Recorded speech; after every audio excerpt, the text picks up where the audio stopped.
సరూర్ నగర్లో రేపు జరగాల్సిన బీఆర్ఎస్ యువ సంగ్రామ సభపై ఉత్కంఠ కొనసాగుతోంది. సభకు అనుమతి కోసం బీఆర్ఎస్ నేతలు 18 రోజుల క్రితమే దరఖాస్తు చేసుకున్నా ఇప్పటివరకు అనుమతి లభించలేదు. విద్యార్థులు, నిరుద్యోగులు పెద్ద సంఖ్యలో వస్తారనే భయంతోనే అనుమతి ఇవ్వడం లేదని బీఆర్ఎస్ ఆరోపిస్తోంది. దీనిపై అధికార కాంగ్రెస్ ప్రభుత్వంపై తీవ్ర స్థాయిలో విమర్శలు గుప్పిస్తోంది బీఆర్ఎస్ పార్టీ. ముఖ్యంగా మరి గత 15 రోజులుగా మనం చూస్తూ ఉన్నాం. మేము మా పార్టీకి సంబంధించి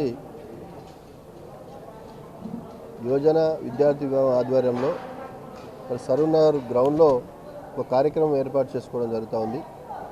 రేపటి డేట్న 18వ తారీఖు నాడు ఉదయం 10 గంటలకు మా పార్టీ పక్షాన బీఆర్ఎస్ పార్టీ పక్షాన ఏర్పాటు చేసుకోవడం జరుగుతూ ఉంది. దీనికి సంబంధించి మేము గతంలోనే స్థానిక రంగారెడ్డి జిల్లా కలెక్టర్ గారికి పర్మిషన్ కోసం అప్లై చేయడం జరిగింది. పర్మిషను మేము 30వ తారీఖు 6వ నెల 2026 పర్మిషన్కి అప్లై చేసినటువంటి డేట్. ఈ యొక్క పర్మిషన్ అప్లై చేసిన తర్వాత వారు ఈ యొక్క గ్రౌండ్ స్పోర్ట్స్ అథారిటీ వాళ్ళ ఆధీనంలో ఉంటుంది కాబట్టి వారికి కూడా కలెక్టర్ గారు ఒక లేఖ రాయడం జరిగింది. వారు అప్రూవ్ చేస్తూ ఈ యొక్క గ్రౌండ్ అయితే స్పోర్ట్స్ అథారిటీ వారికి ఒక లేఖ రాస్తే స్పోర్ట్స్ అథారిటీ వారు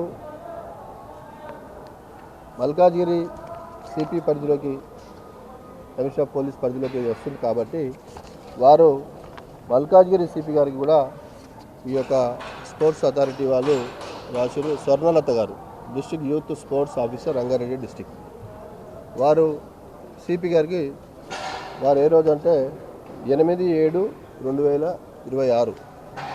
8/7 నాడు వారు ఆమోదిస్తూ వారు కూడా వారి పర్మిషన్ కోసం సిపి గారికి ఒక లేఖ రాయడం జరిగింది. తర్వాత సిపి గారి కార్యాలయం నుంచి మా జిల్లా పార్టీ అధ్యక్షులు, మాజీ శాసనసభ్యులు, పెద్దలు గౌరవనీయులు మంచిరెడ్డి కిషన్ రెడ్డి గారి లెటర్ మీద ఈ పర్మిషన్ పెట్టాం కాబట్టి వారి కార్యాలయానికి ఒక ఫోన్ వచ్చింది. మరి ఏం చెప్పారంటే, మీరు కూడా డైరెక్ట్గా ఒకటి అప్లై చేయండి పర్మిషన్కి సంబంధించి అని చెప్తే మళ్ళీ 13/7/2026 మళ్ళీ మంచిరెడ్డి కిషన్ రెడ్డి గారి, మా జిల్లా పార్టీ అధ్యక్షులు గారి లెటర్ మీద మళ్ళీ ఆ రోజున డైరెక్ట్గా సిపి గారికి, స్థానిక డీసీపీ గారికి, ఏసీపీ గారికి కూడా మళ్ళీ మేము పర్మిషన్ కోసం అప్లికేషన్ చేసుకోవడం జరిగింది. ఇది చేసిన తర్వాత గౌరవ సిపి గారి ఆఫీస్ నుంచి మళ్ళీ మాకు ఒక కాల్ వచ్చింది మా డిస్ట్రిక్ట్ ప్రెసిడెంట్ గారి కార్యాలయానికి. వాళ్ళు ఏమడిగారంటే, అక్కడ కొన్ని వసతులు ఏర్పాటు చేయాల్సి ఉంది, అవన్నీ చేయండి, చేస్తే పర్మిషన్ ఇస్తామని చెప్పడం జరిగింది. అదేంటంటే రోజు ఒకటి అది వాళ్ళు చెప్పడం కూడా చెప్తారంటే, ఫస్ట్ కలెక్టర్ గారుకి మేము అప్లికేషన్ పెడితే స్పోర్ట్స్ అథారిటీ వారు కమిషనర్ గారు రాశారు. ఆ తర్వాత మళ్ళీ కొన్ని రోజులు గ్యాప్ ఇచ్చి మీరే డైరెక్ట్గా మాకు అప్లికేషన్ పెట్టండి అని సిపి గారి కార్యాలయం నుంచి మళ్ళీ మా అధ్యక్షుల వారికి వస్తే, ఒకరోజేమో మీరు డైరెక్ట్ అప్లికేషన్ పెట్టమని చెప్పారు. మరొక రోజు మళ్ళీ 2 రోజులు అయిన తర్వాత మళ్ళీ ఏం చెప్పారు, అక్కడ సీసీ కెమెరాలు పెట్టాలి అని మళ్ళీ ఒక ఫోన్ వచ్చింది. ఓకే, సీసీ కెమెరాలు పెడతామని చెప్పేసి అక్కడ సీసీ కెమెరాలకు సంబంధించి ఎవరైతే పెట్టి అతను ఉంటాడో అతని ద్వారా కూడా ఒక లెటర్ ఇవ్వడం జరిగింది. సీసీ కెమెరాకు పెట్టే ఎవరైతే ఉంటారో వారి ద్వారా ఓకే మేము రెడీగా ఉన్నామని చెప్పేసి ఒక లెటర్ తీసుకోవడం జరిగింది. సీసీ కెమెరాలు మేము దానికి సంబంధించినటువంటి కూడా వారికి సిపి గారికి అడ్రస్ చేస్తూ లెటర్ ఇవ్వడం జరిగింది. మళ్ళీ ఒక రోజు 2 రోజుల తర్వాత మళ్ళీ ఏం చేశారు, ఇది కాదు, మీరు అక్కడ టాయిలెట్స్ ఏర్పాటు చేయాలి, పబ్లిక్ టాయిలెట్స్ పెట్టాలంటే మళ్ళీ ఆ టాయిలెట్స్ సంబంధించి ఇక అతనితో కూడా మొబైల్ టాయిలెట్స్ ఏర్పాటు చేసుకుంటామని చెప్పేసి ఒక 15 వారి ద్వారా కూడా మళ్ళీ ఒక లెటర్ ఇచ్చాం. తర్వాత మళ్ళీ ఏం చేశారు, ఇవి 2 ఓకే, మరి ఫైర్కి సంబంధించి ఎట్లా అన్నారు. సరే, ఫైర్కి సంబంధించి కూడా మేము అన్నీ చాలానే కట్టాం. ఇది ఫైర్ డిపార్ట్మెంట్ సంబంధించి వారి పర్మిషన్ తీసుకున్నాం, చాలాని కూడా కట్టాం. ఫైర్కి సంబంధించి అఫీషియల్గానే బ్యాంక్ ద్వారా చాలానే. మళ్ళీ తర్వాత ఏం చేశారు, మీరు పార్కింగ్ ఎక్కడ పెట్టుకుంటారు, పార్కింగ్ సరిపోదు కదా అన్నారు. పార్కింగ్ సంబంధించి గౌరవ శాసనసభ్యులు సుధీర్ అన్న గారు పక్కనే ఉన్న ఒక 5 ఎకరాల స్థలంలో వారితో మాట్లాడి, ఆ ల్యాండ్ లార్డ్తో మాట్లాడి, వారితో కూడా survey number 95, survey number 9/A survey number పక్కనే 5 ఎకరాల పార్కింగ్ సంబంధించి వారితో కూడా ఆ ల్యాండ్ ఓనర్తో కూడా ఒక లెటర్ ఇవ్వడం జరిగింది. అన్నీ ఇచ్చిన తర్వాత కూడా ఇప్పటి వరకు పర్మిషన్ ఇస్తలేదు. మొన్న మా పెద్దలు ఎమ్మెల్యే గారు మన సుధీర్ అన్న గారు సిపి గారికి మాట్లాడితే ఫస్ట్ ఒక 2 రోజులు మాట్లాడినది ఇస్తాం సార్ అని చెప్పారు. మళ్ళీ అక్కడ నుంచి ఒక డిఎస్పీ గారు, ఒక ఏసీపీ గారు అన్నకు కాల్ చేసి సార్ మేము ఎల్లుండి పర్మిషన్ ఇచ్చేస్తామని చెప్పారు. ఈరోజు ఉదయం నుంచి కూడా సిపి గారు, నేను కాల్ చేశాను, స్థానిక మన ఎమ్మెల్యే గారు సుధీర్ అన్న గారు కాల్ చేశారు. మా ఫోన్లు వారు ఎత్తట్లేదు. మరి ఇన్ని పేపర్లు వారు ఏది అడిగితే అది ఇచ్చినాం, డైరెక్ట్ పర్మిషన్ దాంతోపాటు వారు ఇంకోటి అడిగారు మమ్మల్ని, వీటన్నిటికి కూడా గ్రౌండ్కి కానీ మిగతా అన్నిటికీ డీడీ కట్టమంటే కూడా వీటికి కూడా డీడీ కట్టాం. ఆ ఒరిజినల్ పేపర్స్ కూడా ఉన్నాయి, మీకు చూపిస్తాను నేను. ఇక బ్యాంకు ద్వారా కూడా వారు అడిగినటువంటి డీడీలు కూడా కట్టినాం. టాయిలెట్స్ కావచ్చు ఏర్పాటు చేస్తామని చెప్పినాం, సీసీ కెమెరా ఏర్పాటు చేస్తామని చెప్పినాం, అదే రకంగా ఫైర్ సంబంధించి ఏర్పాటు చేస్తామని చెప్పినాం, పార్కింగ్ సంబంధించి అడిగితే కూడా ఇచ్చినాం. లేదా వీటన్నిటికీ అఫీషియల్గా డీడీ కట్టాలంటే కూడా అన్నిటికి కూడా 88,000 ఒకటి, అదే రకంగా 20,000 అన్నీ కూడా డీడీలు కూడా కట్టి మేము రెడీగా పెట్టుకున్నాం. ఉదయం వరకు కూడా ఆశించినాం వీళ్ళు పర్మిషన్ ఇస్తారని చెప్పేసి. మాకున్న సమాచారం ఇది డైరెక్ట్గా ముఖ్యమంత్రి గారి కార్యాలయం నుంచే సిపి గారికి ఆదేశాలు, పోలీస్ డిపార్ట్మెంటు పర్మిషన్ ఇవ్వకూడదు అని చెప్పేసి ఒత్తిడి ఉందని చెప్పేసి కూడా మాకున్న పరిచయాల ద్వారా తెలుస్తూ ఉంది. పోలీస్ డిపార్ట్మెంట్లో మాకు ఉన్నటువంటి పరిచయాల ద్వారా వారు కూడా చెప్తా ఉన్నారు.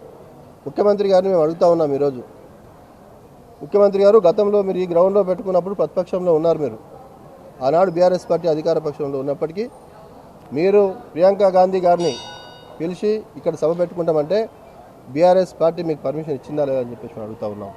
ఆనాడు మీరు ఇక్కడ సభ పెట్టుకున్నారా లేదని మేము అడుగుతూ ఉన్నాం. ఆ రోజు మీరు ఎక్కడ సభలు పెట్టుకున్నా చివరికి మా ముఖ్యమంత్రి గారు కేసీఆర్ గారి నియోజకవర్గంలో గజ్వేల్లో సభ పెట్టినా మీకు పర్మిషన్ ఇచ్చినాం మేము. ఈరోజు ఎందుకు భయం అవుతుంది మీకు? నిరుద్యోగ యువత వారి హక్కుల కోసం పోరాడుతూ ఉంటే భయం అవుతుందా? వారి పక్షాన బీఆర్ఎస్ పార్టీ నిలబడదని చెప్పి భయం అవుతుందా? మా నాయకుడు కేటీఆర్ గారు ముఖ్య అతిథిగా రాబోతూ ఉన్నారు. మరి మీరు మాట్లాడిన మాటలన్నీ కూడా వారు ఇక్కడ డైరెక్ట్గా విచ్చేసి ప్రత్యక్షంగా మీరు చెప్పినటువంటి ప్రియాంక గాంధీ గారు కానీ మీరు కానీ చెప్పినటువంటి విషయాలన్నీ కూడా ప్రజలకు చెప్తారనే ఉద్దేశంతో ఈ యొక్క మీటింగ్ సభను పర్మిషన్ ఇవ్వకుండా ఇబ్బంది పెడుతున్నారని చెప్పేసి మేము అడుగుతూ ఉన్నాం. మరి ఈరోజు ఎందుకు అడ్డుకుంటా ఉన్నారని చెప్పేసి అడుగుతూ ఉన్నాం. మేము డీజీపీ గారు కూడా అడుగుతూ ఉన్నాం, డీజీపీ గారు మీరు హైదరాబాద్ కమిషనర్గా పనిచేసినప్పుడు, బీఆర్ఎస్ ప్రభుత్వంలో సైబరాబాద్ కమిషనర్గా పనిచేసినప్పుడు మరి మీరు చాలా మీటింగ్లకు ఆనాడు కాంగ్రెస్ పార్టీ మీటింగ్లకు ఇచ్చారా లేదా అని చెప్పేసి మేము అడుగుతూ ఉన్నాం. మరి ఈరోజు ఒక బాధ్యత గల ప్రతిపక్ష పార్టీ బీఆర్ఎస్ పార్టీ ప్రజల పక్షాన పోరాడుతున్నటువంటి పార్టీకి పర్మిషన్ ఇవ్వాల్సిన బాధ్యత మీ పైన ఉందా లేదా డీజీపీ గారు అని చెప్పేసి అడుగుతూ ఉన్నాం. అమ్మ సిపి గారు, మీరు గతంలో కూడా బీఆర్ఎస్ పార్టీ ఉన్నప్పుడు చాలా ప్రాంతాల్లో పనిచేశారు. మరి ఆనాడు మీరు కూడా పర్మిషన్లు ఇచ్చారు కదా, మరి ఈరోజు మాకెందుకు ఇవ్వట్లేదు అని చెప్పేసి అడుగుతూ ఉన్నాము. ముఖ్యమంత్రి గారి కార్యాలయం నుంచి వచ్చినటువంటి ఫోన్తో మీరు పర్మిషన్లు ఆపారా లేదా సమాజానికి చెప్పండి అని చెప్పేసి మేము తెలియజేస్తూ ఉన్నాం. మొన్న మేము కలిసే ఉన్నాం, సుధీర్ రెడ్డి గారు ఫోన్ చేస్తే ఒక ఏసీపీ గారితో ఫోన్ చేయించి సిపి గారు చెప్పిన మాట ఎల్లుండి పర్మిషన్ ఇస్తున్నాం. ఈరోజు మీరు పర్మిషన్ ఇవ్వకుండా సభను అడ్డుకుంటామంటే అది మీ మూర్ఖత్వం అవుతుంది. మళ్ళీ చెప్తా ఉన్నాం, మీరు ఇట్లాంటి పిచ్చి చేష్టలు చేస్తే తెలంగాణ యువత తిరగబడే రోజు వస్తుంది, తెలంగాణ సమాజం అంతా కూడా తిరగబడే రోజు వస్తుంది. మీలాగే సమైక్య రాష్ట్రంలో మీలాగే ఇబ్బంది పెట్టే ప్రయత్నం చేస్తే చాలా సభలు చేసుకున్నాం, తెలంగాణ రాష్ట్రాన్నే తెచ్చుకున్నాం. ఈ సభ తప్పకుండా చేసి తీరుతాం. మీరు ఇవ్వకపోతే మాకు న్యాయస్థానాల మీద నమ్మకం ఉంది, న్యాయస్థానాలను ఆశ్రయించడం. మా లాయర్ల బృందం ఇప్పుడు అక్కడ వెళ్తూ ఉంది. ఖచ్చితంగా న్యాయస్థానం మీద మాకు నమ్మకం ఉంది, న్యాయస్థానం ద్వారా పర్మిషన్ తెచ్చుకుంటామని చెప్పేసి కూడా తెలియజేస్తూ ఉన్నాం. కానీ మీరు చేసినటువంటి దుర్మార్గాన్ని ప్రజలకు తెలియాల్సిన అవసరం ఉంది. నిరుద్యోగ యువత మీరు ఇస్తామన్నటువంటి హామీలు మీరు ఇక్కడ నుంచి ఈ వేదిక నుంచి చెప్పినటువంటి హామీలు వారు గుర్తు చేస్తూ ఉన్నారు. సంవత్సరానికి 2 లక్షల ఉద్యోగాలు, నిరుద్యోగ వృద్ధి, స్కూటీలు, ఇంకా చాలా విషయాలు చెప్పారు మీరు. ఈరోజు స్కాలర్షిప్లు ఇవ్వకుండా మీరు విద్యార్థులను ఇబ్బంది పెడతా ఉన్నారు. కాలేజీ యాజమాన్యాలు మాట్లాడితే వారిని అణిచివేసే విధంగా ఈ ముఖ్యమంత్రి గారు మాట్లాడుతూ ఉన్నారు. కానిస్టేబుల్ ఉద్యోగాల కోసం ఒక యువకులపై అడిగితే వెల్డరింగ్ తాగండి అని మాట్లాడతాడు. రైతుల కోసం మాట్లాడితే రక్తం తీస్తాని మాట్లాడతాడు. మరి ఇట్లాంటి ముఖ్యమంత్రి ఈ రాష్ట్రంలో ఉండడం నిజంగా కూడా చాలా బాధాకరం.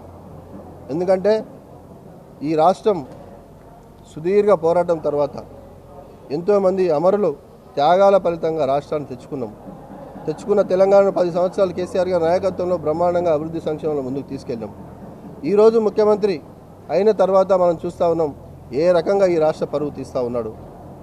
అది ఢిల్లీకి పోయినా గల్లీకి పోయినా రాష్ట్ర పరువు తీస్తూ ఈ ముఖ్యమంత్రి మాట్లాడుతూ ఉన్నాడు. మళ్ళీ కూడా మేము చెప్తా ఉన్నాం, మీరు ఇప్పటికైనా అర్థం చేసుకొని మా సభకు అనుమతి ఇవ్వండి. లేని పక్షంలో ఖచ్చితంగా మాకు న్యాయస్థానాల మీద నమ్మకం ఉంది కాబట్టి అక్కడికి వెళ్తాం. కానీ ఇదే రకమైనటువంటి వైఖరి పోలీసు యంత్రాంగం కానీ ప్రభుత్వంలో ఉన్న అధికారులు కానీ ఎందుకు చెప్తా ఉన్నా నేనంటే, మీరు కూడా గతంలో బీఆర్ఎస్ పార్టీ అధికారంలో ఉన్నప్పుడు పనిచేశారు. ఆ క్రమంలో నేను ఇందాక డీజీపీ గారి పేరు కూడా ఎందుకంటున్నాను, ఆనంద్ గారి పేరు అంటే, వారు సైబరాబాద్ కమిషనర్గా ఉన్నప్పుడు కూడా చాలా సభలు అన్ని పార్టీలు పెట్టుకుంటే కూడా వారు పర్మిషన్ ఇచ్చాడు. ఆనాడు వారికి ఆ ఫ్రీడమ్ ఉండే. మరి ఈరోజు ముఖ్యమంత్రి గారి ఆఫీస్ నుంచే వారే హోమ్ మినిస్టర్ కూడా కాబట్టి ఫోన్లు చేసి మరి ఒత్తిడి చేసి మిమ్మల్ని ఇవ్వకుండా ఆపితే ఇది మంచి పద్ధతి కాదు, భవిష్యత్తులో కూడా మరి బాగుండదని చెప్పేసి కూడా వారికి హెచ్చరిక జారీ చేస్తూ ఉన్నాం. ఈ యొక్క సరూర్ నగర్ వేదిక నుంచి యావత్ తెలంగాణ యువతకు, విద్యార్థులకు, నిరుద్యోగులకు, మేధావులకు అందరికీ కూడా విజ్ఞప్తి చేస్తూ ఉన్నాం. రేపు జరగబోయే సభను ఈ కాంగ్రెస్ ప్రభుత్వం ఆపలేదు. ఎట్టి పరిస్థితుల్లో ఈ సభను సక్సెస్ చేసుకుంటాం అని చెప్పేసి కూడా కరాఖండిగా చెప్తా ఉన్నాం. ఈ సభకు సంబంధించినటువంటి మరి అన్ని ఏర్పాట్లు కూడా ఇక్కడ పూర్తయినాయి. మనం చూస్తూ ఉన్నాం. మీడియా ద్వారా మీరంతా కూడా సమాజానికి కూడా చూపించాల్సిన విజ్ఞప్తి చేస్తూ ఉన్నాం. మీడియా మిత్రులందరినీ కూడా తప్పకుండా ఈ కాంగ్రెస్ పార్టీ ఏదో అనుకొని ఆపుతాము, ఏదో పుల్లలు పెడతామంటే ఆగేది కాదు. ఖచ్చితంగా పర్మిషన్ న్యాయస్థానం ద్వారా, కోర్టుల ద్వారా మేము ఆశ్రయిస్తాం, తెచ్చుకుంటాం, సభను సక్సెస్ చేస్తాం. యావత్ యువతకు కూడా విజ్ఞప్తి చేస్తూ ఉన్నాం. దయచేసి రేపు అందరూ కూడా మీ హక్కుల కోసం, మీకు రావాల్సినటువంటి మీకోసం మేము పోరాడుతున్నాం కాబట్టి బీఆర్ఎస్ పార్టీకి మద్దతుగా రేపు అందరూ కూడా విచ్చేసి రేపు ఉదయం 18 తారీఖు శనివారం రేపు ఉదయం 10 గంటలకు సరూర్ గ్రౌండ్కి విచ్చేసి పెద్ద ఎత్తున సక్సెస్ చేయాల్సింది అందరికీ విజ్ఞప్తి చేస్తూ ఈ యొక్క కార్యక్రమానికి గౌరవ బీఆర్ఎస్ పార్టీ వర్కింగ్ ప్రెసిడెంట్ గారు కేటీఆర్ గారు ముఖ్య అతిథిగా రాబోతూ ఉన్నారు. రేపు జంట నగరాల యువత కావచ్చు, రాష్ట్రంలో యువత అంతా కూడా ఇచ్చేసి ఒక సభను విజయవంతం చేయాల్సిందిగా విజ్ఞప్తి చేస్తూ అన్న పెద్దలు సుధీరన్న గారు మాట. షంబీపూర్ రాజు గారు శాసన మండలి సభ్యులు చెప్పినట్టు 30 తారీఖు నాడు, జూన్ 30 తారీఖు నాడు అప్లికేషన్ పెడితే ఇలా 18 రోజులు కావస్తుంది. ఈ 18 రోజులకు కూడా ఇప్పటికి కూడా పర్మిషన్ ఫైనల్ చేయలేదు.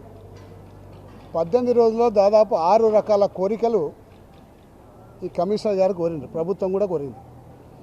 అన్నీ కూడా జనరల్గా ఏముంటుందంటే ఒకటేసారి అడుగుతారు, మీకు పర్మిషన్ కావాలంటే ఇవన్నీ మాకు కావాలి, మా రిక్వైర్మెంట్ అని.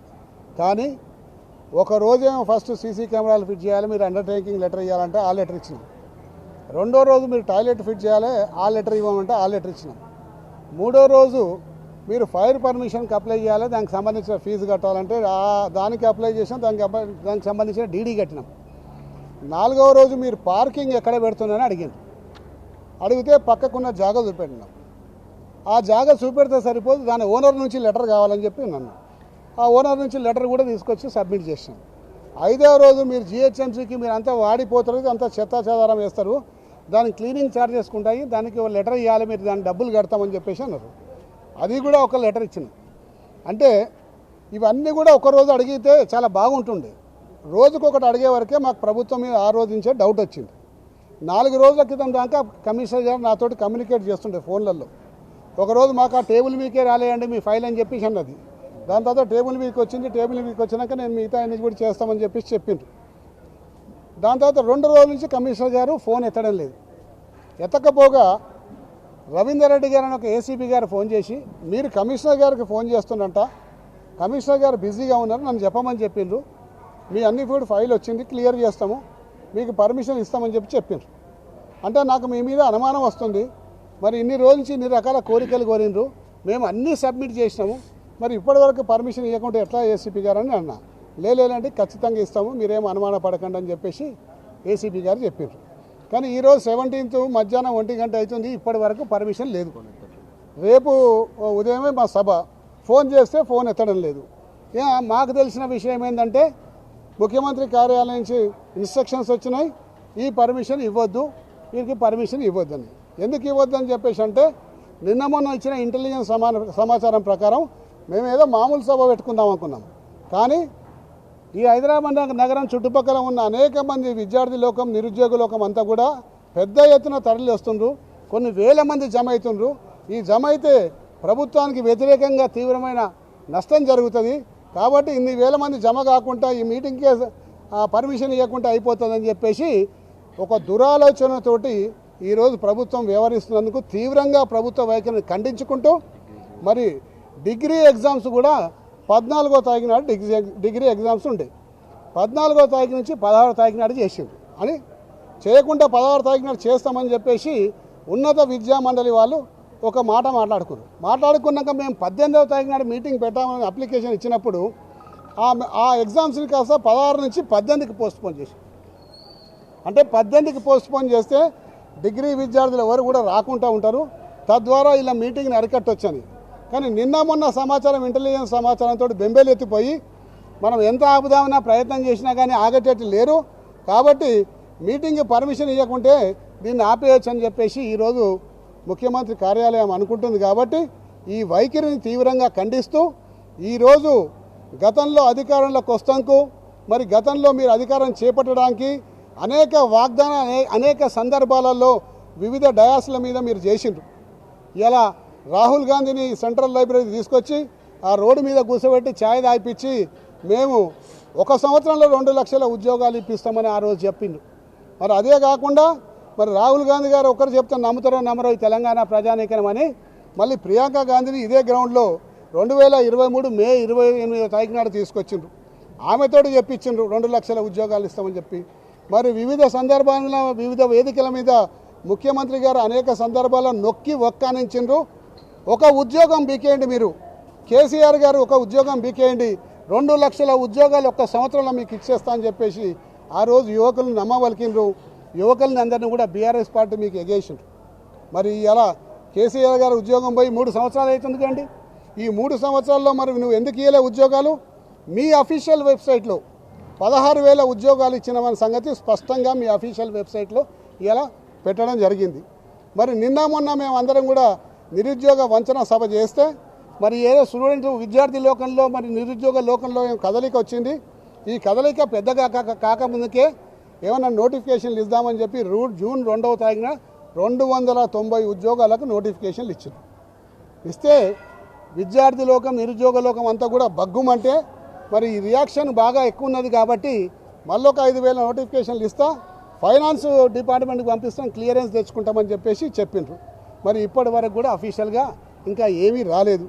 మరి ఈ విధంగా నిరుద్యోగులని విద్యార్థుల్ని మభ్యపెట్టి అనేక రకాలుగా మోసం చేస్తున్నందుకు తప్పనిసరిగా కాంగ్రెస్ పార్టీకి బుద్ధి చెప్తారు. మరి ముఖ్యమంత్రి గారు ఏదైతే విద్యార్థుల్ని ఈ విధంగా అణిచేద్దామని చెప్పి ప్రయత్నం చేస్తుండ్రో తప్పనిసరిగా విద్యార్థి లోకం అంతా కూడా ఈ ముఖ్యమంత్రి గారికి కూడా బుద్ధి చెప్తారు. నిన్నటికి నిన్న మన కొంతమంది విద్యార్థులు అందరూ కూడా ఇక దిల్సుఖ్ నగర్లో ఈరోజు క్యాబినెట్ సమావేశం ఉన్నది. క్యాబినెట్ సమావేశంలో వయో పరిమితి మీద ఏదైనా నిర్ణయం తీసుకుంటారేమో, వయో పరిమితిని తగ్గించొద్దు, 36 సంవత్సరాలే ఉంచాలని చెప్పేసి ఒక ప్రెస్ కాన్ఫరెన్స్ పెట్టి మీడియా ద్వారా ప్రభుత్వానికి తెలియపరిచే ప్రయత్నం చేస్తే దారుణంగా పట్టుకపోయి వాళ్ళని కొట్టి నాగోల్ పోలీస్ స్టేషన్లో వేసారు. అంటే ఈ విధంగా వాళ్ళు ఆ విద్యార్థులు అందరూ కూడా ఇవాళ మీటింగ్ కోసం చురుకుగా అందరూ రావాలని చెప్పేసి కూడా వాళ్ళు ప్రయత్నాలు చేస్తుంటుంటే దాన్ని అడ్డుకుందామన్న దురుద్దేశంతో నాగోల్ పోలీస్ స్టేషన్లో వేస్తే నిన్న పోయి నాగోల్ పోలీస్ స్టేషన్కి వెళ్ళి ఇలా విడిపించుకొచ్చినాం.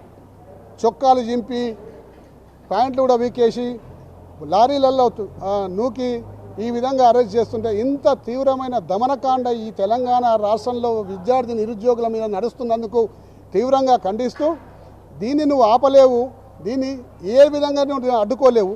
కొంత టెంపరవరీ మాకు ఇబ్బంది కలిగించగలత కానీ అంతకన్నా ఎక్కువ ఏం చేయలేవు ముఖ్యమంత్రి గారు. తప్పనిసరిగా ఈ సభ చేసి తీరుతాము. ఈ సభ చేసి తీరుతాము. ఖచ్చితంగా నిరుద్యోగ లోకం అంతా కూడా నీకు బుద్ధి చెప్పే రోజు దగ్గరకు వచ్చింది.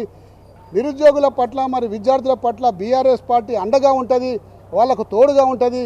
నువ్వు చేసిన వాగ్దానాలన్నీ కూడా పూర్తయ్యే వరకు ఇదే నిరుద్యోగులకు ఇదే విద్యార్థి లోకానికి మేము అండగా ఉంటాము. అదేవిధంగా ఈరోజు ఫీజు రియంబర్స్మెంట్ బకాయిలు పేరుకపోయినాయి. ఎక్కడ కూడా ఫీజు రియంబర్స్మెంట్ ఇస్తలేరు. ఇవాళ ఒక విద్యార్థి ఇంజనీరింగ్ అయిపోయిన విద్యార్థి కాలేజ్ అయిపోయింది, సర్టిఫికెట్ వస్తుంది, పై చదువులు చదువుకుందామని చెప్పి ఆశపడ్డాడు. పై చదువులు చదువుకున్న స్తోమత లేని వాళ్ళు ఉద్యోగం చేసుకుందామని ఆశపడ్డారు. కానీ మరి కాలేజీ యాజమాన్యాలు మీ ఫీజు రియంబర్స్మెంట్ రాలే కాబట్టి మీ సర్టిఫికెట్లు ఇవ్వము, మా దగ్గరనే ఉంచుకుంటాము, లేదా మీరు డబ్బులు కట్టండి అని చెప్పేసి అలా యాజమాన్యాలు కోరుతూ ఉన్నాయి. దిక్కుతోచని విద్యార్థులు తల్లిదండ్రులు అందరూ కూడా మా వద్దకు అనేక మంది ప్రజాప్రతినిధుల దగ్గరికి పోతూ ఉన్నారు. కాంగ్రెస్ పార్టీ ఎమ్మెల్యేల దగ్గర కూడా పోతుండ్రు. పోయి సార్ మా పిల్లలకు సర్టిఫికెట్లు ఇస్తలేమని కాలేజీ యాజమాన్యానికి ఫోన్ చేస్తే ఫీజు రియంబర్స్మెంట్ ప్రభుత్వం నుంచి రాలేదండి, మేము ఎంతకైనా పెట్టుకోవాలి, మా కాలేజీకు 75 కోట్ల బకాయిలు ఉన్నాయి, ఒక సంవత్సరం 2 సంవత్సరం 3 సంవత్సరాలు పెట్టుకుంటాం, కానీ ఇన్ని సంవత్సరాల నుంచి ఈ బకాయిలు మేము పెట్టుకోలేమండి, దయచేసి మీరు కాలేజీ మాకు ప్రభుత్వం నుంచి మాకు ఫీజు రియంబర్స్మెంట్ బకాయిలు ఇప్పియమని వాళ్ళు మమ్మల్ని కోరుతున్నారు. కాబట్టి ఈ విధంగా ఫీజు రియంబర్స్మెంట్ బకాయిలు పెట్టేసి విద్యార్థులు చదువుకోకుండా మరి నిరుద్యోగులకేమో నోటిఫికేషన్లు ఇవ్వకుండా వాళ్ళకు ద్రోహం చేసుకుంటుంది. కాబట్టి ఈ యొక్క వైఖరిని తీవ్రంగా ఖండిస్తూ పోరుబాట ఆల్రెడీ పట్టినాం. దీనికి మా ముఖ్య నాయకుడు కేటీఆర్ గారు రేపు మీటింగ్ అటెండ్ అయ్యేది ఉంది. పెద్ద ఎత్తున విద్యార్థి లోకం కూడా తరలి వచ్చేది ఉంది. కాబట్టి మమ్మల్ని ఆపలేరు మీరు. ఖచ్చితంగా ఏ విధంగానైనా ఈ మీటింగ్ చేసి ఇడతాం. మా ముఖ్య నాయకుడు మా నాయకుడు అంతా కేసీఆర్ గారు ఇచ్చిన డైరెక్షన్ మేరకు కేటీఆర్ గారి ఆధ్వర్యంలో ఈ కార్యక్రమాన్ని ముందుకు తీసుకుపోతా ఉన్నాం. మరి బీఆర్ఎస్ పార్టీ శ్రేణులందరూ కూడా ఏకమై ఒక తాటి మీద రేపు ఇక్కడికి రాబోతున్నారు. అందరూ కూడా ఇక్కడికి వచ్చి తప్పనిసరిగా దీన్ని నిరసన వ్యక్తం చేస్తారు. మీరు ఇవ్వకపోతే తప్పనిసరిగా మీటింగ్ చేసి తీరుతామని కూడా ఈ సందర్భంగా మనవి చేసుకుంటూ కమిషనర్ గారికి మరొకసారి విజ్ఞప్తి చేస్తున్నాం. ఈ యొక్క మీటింగ్ మాకు అవకాశం ఇవ్వండి. గతంలో అనేక మీటింగ్లు మీరు పెట్టుకున్నారు. ఇప్పుడే షంబీపూర్ రాజు గారు శాసనమండలి సభ్యులు గారు చెప్పినట్టు ఇదే గ్రౌండ్లో మీరు ప్రియాంక గాంధీ గారిని మరి మీ ఆధ్వర్యంలో మీ అధ్యక్షతన ముఖ్యమంత్రి గారి అధ్యక్షతన అప్పట్లో పీసీసీ ప్రెసిడెంట్ ఉండే కాబట్టి వారి ఆధ్వర్యంలో మీటింగ్ జరిగింది. ఆ రోజు అధికారంలో టీఆర్ఎస్ పార్టీ ఉండే. మరి మీరు టీఆర్ఎస్ పార్టీ ఉన్నప్పుడు ఆ మీటింగ్ పెట్టుకునే అవకాశం దొరికిందిగా. అలాగా రాష్ట్రంలో అనేక సందర్భాల్లో మీకు మీటింగ్ దొరికినప్పుడు మాకెందుకు ఇవ్వరని చెప్పేసి సందర్భంగా మిమ్మల్ని ప్రశ్నిస్తూ ఆపలేరని కూడా ఈ సందర్భంగా మనవి చేసుకుంటూ మేమందరం కూడా కలిసికట్టుగా పోరాడి ఈ మీటింగ్ సాధిస్తామని కూడా ఈ సందర్భంగా మనవి చేసుకుంటాం.